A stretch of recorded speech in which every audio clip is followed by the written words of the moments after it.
they're not going to give you any BS about, oh yeah, we can list it, for, $1 million. And when it, sits on the market for, 6, 8 months or whatever, and not a single bite happens.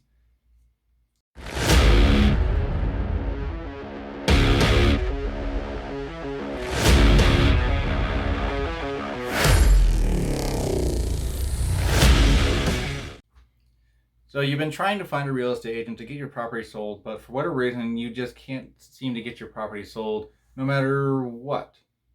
Is it the real estate agent, or is it something that's on your end, like the house is in a terrible location, or what?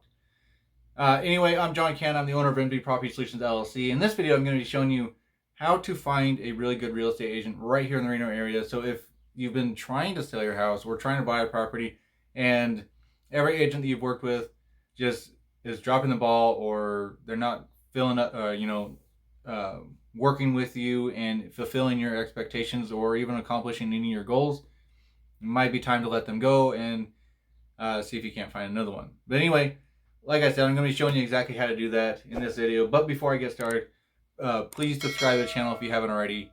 Of course, like the video so that way the algorithm of YouTube or Facebook or wherever you're seeing this video can actually help you see more of these videos and more of this content.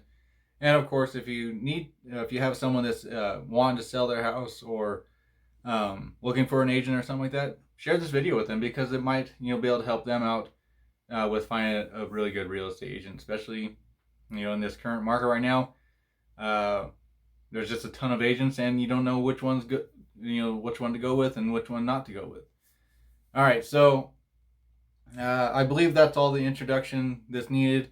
If there's not, I'll definitely have some more down in the description below and all that stuff. But anyways, before I get started with that, down in the description below, if you actually go down there right now, there's going to be a link you can click on that has the difference between a listing agent and a real estate investor, and it compares the two, and I believe it's the pros and cons. So check that out, especially if you're thinking about selling your house with a real estate to a real estate agent, or not to an agent, but with an agent, or maybe you're looking for something else and maybe an investor would be better for you. In any case, now let's go ahead and get started in this stuff and talk more about how to find a good real estate agent right here in the Reno area. So, like with anything that we do, if we don't know what we're getting ourselves into, usually we check reviews, right? So, like, you're looking for a drill or something like that on Amazon, and you don't know which one is really good. You've heard DeWalt's really good, or you've heard that Craftsman is really good. There's all these different brands and stuff like that, but you don't know which one is the good, the best one. So then what do? You check the reviews, right? That's the same thing with a real estate agent or a real estate investor, or whatever you're looking to do with your housing situation. Generally, you check the reviews. So then what you can do is you go to Google and you type in the agent's name, and then type in reviews. Like Sally Smith at Coldwell Banker reviews. Something of that nature. And boom, hopefully it should show up with a bunch of stuff on Google. And if it doesn't, then maybe not, use that real estate agent. You can, but if there's not really a whole lot of reviews or anything like that, that means either they're brand new, or just no one has, done any reviews on them or not, or maybe they're just not that good of a real estate agent or whatever. But in any case, even if you find like a bunch of bad reviews, you can read through those and see, why they were bad and stuff like that, and see why they were good. So, it really depends on what you're looking for. But always, first thing to do is just check reviews. Next thing you do is, once you've actually kind of, what's the word I'm looking for? Kind of narrowed down the real estate agents that you're going to work with, ask them a couple of these questions. So it's always better to ask these questions and get an idea, rather than just signing a listing agreement with them or whatever, or working with them and trying to buy a house. So the first question is, was there any part of the process of buying or selling a home that clients were pleased or particularly displeased with? So when you do that, it kind of gives you an idea of what kind of clientele that they work with. Maybe they might work with a bunch of people that um, are going through a divorce, and they're been getting with like a divorce attorney, and or maybe that divorce attorney will refer you over to that real estate agent, especially because if you're forced to sell in a divorce or something like that, maybe that might be something you want to check out. And especially with that, if you're going through a divorce and your divorce attorney recommended this real estate agent, they might be good, they might not, but always check them out. And of course, with that question is, you're gonna figure out exactly, are they going to work for you, and if not, who can you refer me to, essentially. The next question is, what was the asking price of the home? So then, when they're telling you about, the client was pleased or displeased with me, generally if they're displeased, it's generally is something to do with the asking price. I'm not a real estate agent myself, so I don't know exactly if this is true or not. But if you are a real estate agent, please comment below. And if I'm wrong, please let me know. But I am pretty confident that I would say the asking price is usually the thing that most people are displeased with when they do sell their home, because a real estate agent will actually, a really good one will actually, they're not going to give you any BS about, oh yeah, we can list it, for $1 million, and when it sits on the market for 6-8 months or whatever, and not a single bite happens, then the asking price is definitely the reason. In any case, let's move right along. What was the final sales price of the house? So say they asked $1 million, but then when they finally did get it sold, it sold for $760,000. Why? Well, maybe because that was what it was originally supposed to be listed at, and finally they got an offer of someone that actually came in and said, or maybe the real estate agent said, hey, bring the price down to $760, we'll get it sold in a week. And then sure enough, boom, it sold. But in any case, always ask what the sales price was at the end, because it might be way different than what their asking price was. The next question is, what properties have you worked with in my location? So say if you're out in Silver Springs or Yerington or another rural area here in the Northern Nevada area, ask them, what kind of properties have you worked with in my area? What kind of sellers or buyers have you been working with in that particular location?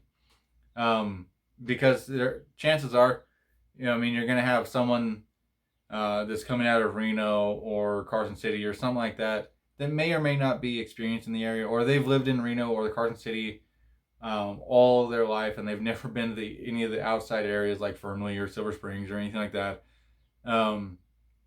Maybe they might not be your ideal candidate, but who knows? They might be, because they have a really good reputation in Reno.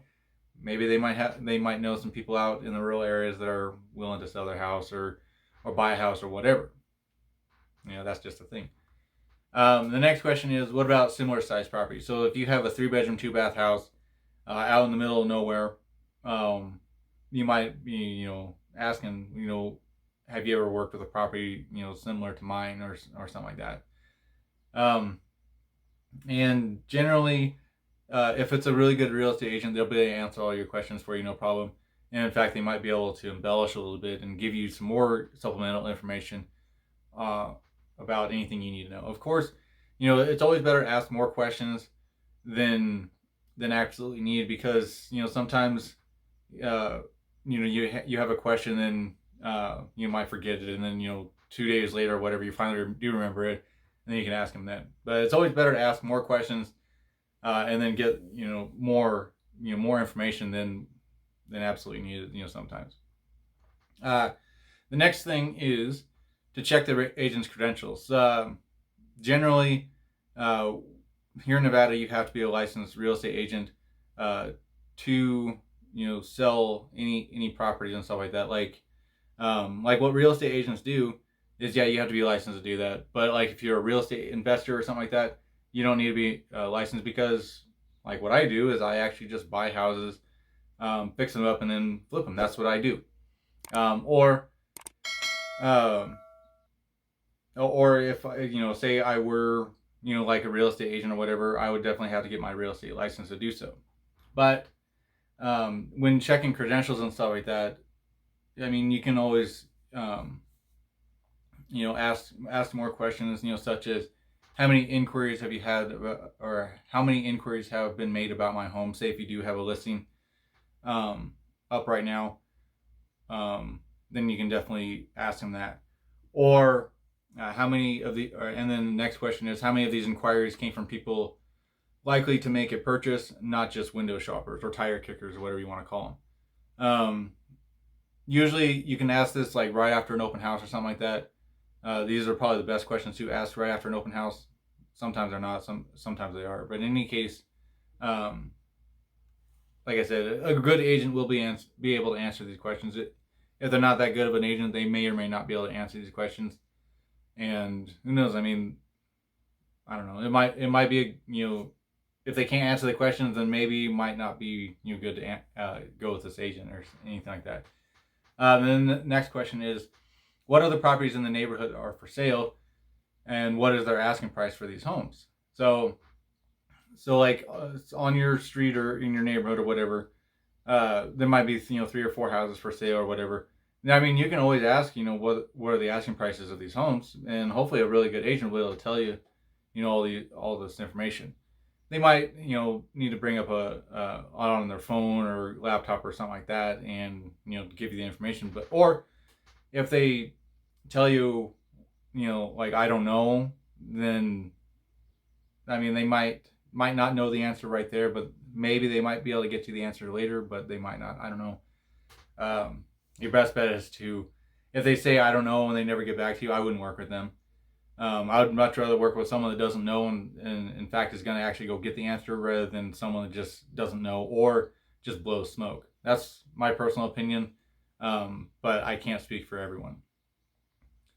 The next thing to do is ask the local real estate agent how they plan to sell your house. This is a big question and really a big thing to do, because a lot of the time they won't.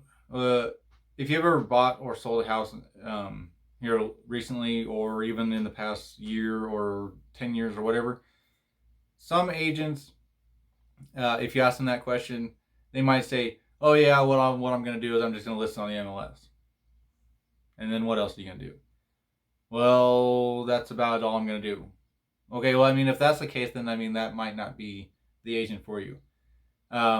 Generally, an agent will, all agents are going to list the house on the MLS. Now, what they will do extra for you, that might be your go-to. I mean, maybe they might say, yeah, we're going to have an open house.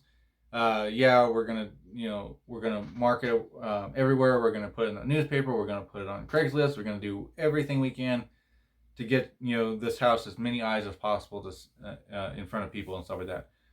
And they'll stick a sign out. Who knows? I mean, they might create a Google ad or a Facebook ad or something like that has, their brokerage or whatever, and then your house is, right there. They might have a video walkthrough on a video or whatever, or a Facebook ad or something like that. And who knows? I mean, if your agent's doing stuff like that, that is a really good agent to work with, because I mean, they're going to get your house sold, and they're going to do everything that they possibly can to get it sold, especially if they're forking out their own money to actually do this. Granted, they might charge you a premium for that, like they might charge you, instead of the typical 3% as agents do, they might charge you a little bit more, like 5 or 8% or something like that. Generally, most agents don't charge anything more than 3%. I mean, some of them do, some of them don't, but generally, but I mean, if they do go above and beyond, they don't ask for anything more, definitely go with that real estate agent, because they're going to do the absolute best for you with what they have. Okay, so the next thing is, this is where low price isn't always the best. So it kind of goes insane, you really you get what you pay for. So like I said, most agents, they charge 3% on a $100,000 sale. That that's $3,000. But